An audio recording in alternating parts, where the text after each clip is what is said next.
上。三峡不是也在山上？三峡绕在山上，你神经病啊！圆山隔壁。健身，你平常都开这台车上下班吗？对啊，除了开这台车上下班之外，我还开这台车跑全台湾的业务。你这台车看起来很新耶。对啊。你这样买几年了？我是2015年买的，那到现在2021年已经开了6年了，所以这是6年的车子。我曾经有坐过一些车子，我觉得它的车子开的时候会有抖动跟异音的状况，你觉得你的车子会有吗？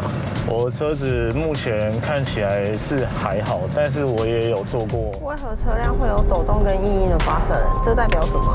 哦，那你要先检查一下引擎跟变速箱的减震角有没有老化。那这是会让车辆严重抖动的原因。如果不是正常老化的话，那就是引擎里面有严重的积碳。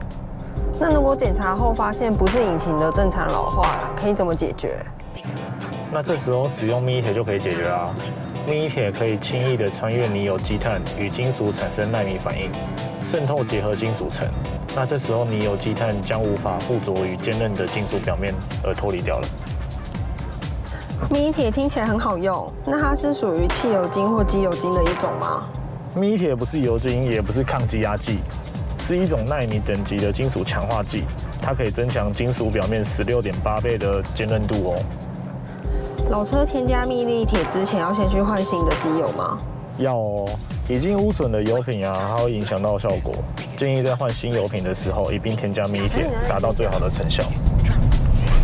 好像也可以。我们要不要现在来加密立铁？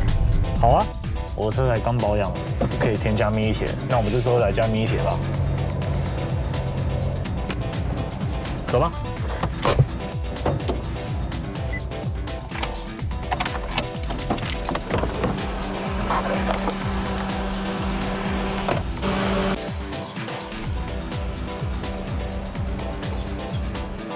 建志，这罐可以拿吗？可以啊。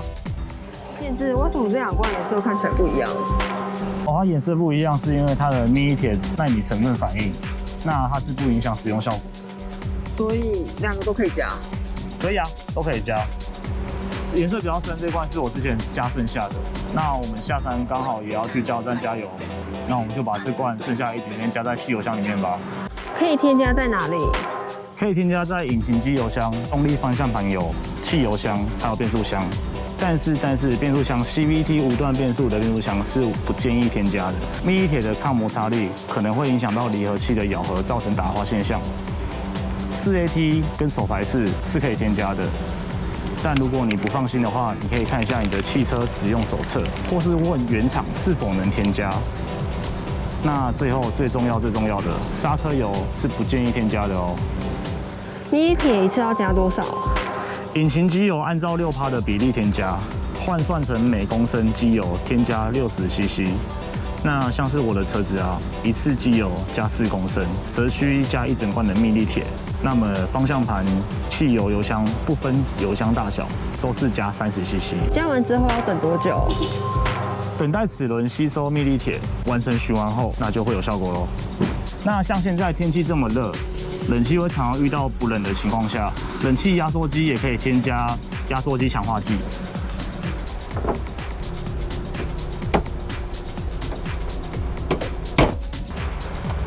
好，上车。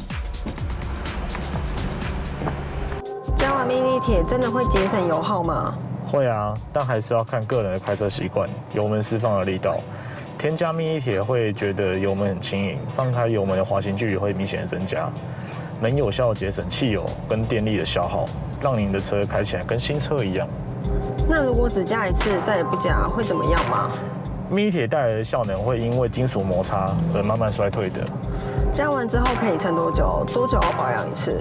跟着保养一起加就可以了。建议是每10000公里添加一次，或是每5000公里减半使用，达到最好加的保护力。标榜老车加了油感，那新车也可以加吗？可以啊，添加能有效保养，提前预防。机车也可以加吗？重机挡车加了也可以有一样的效果吗？机车、重机挡车都可以添加，可以加在机油箱、齿轮油箱、汽油箱，添加后都可以有效的改善效能。可以添加在车子以外的地方吗？可以啊，工业用的机器都可以使用哦。加完mini铁感觉如何？感觉好像油门踩起来比较轻盈哦。那我在车辆在行驶当中，好像也来得比较顺畅一点。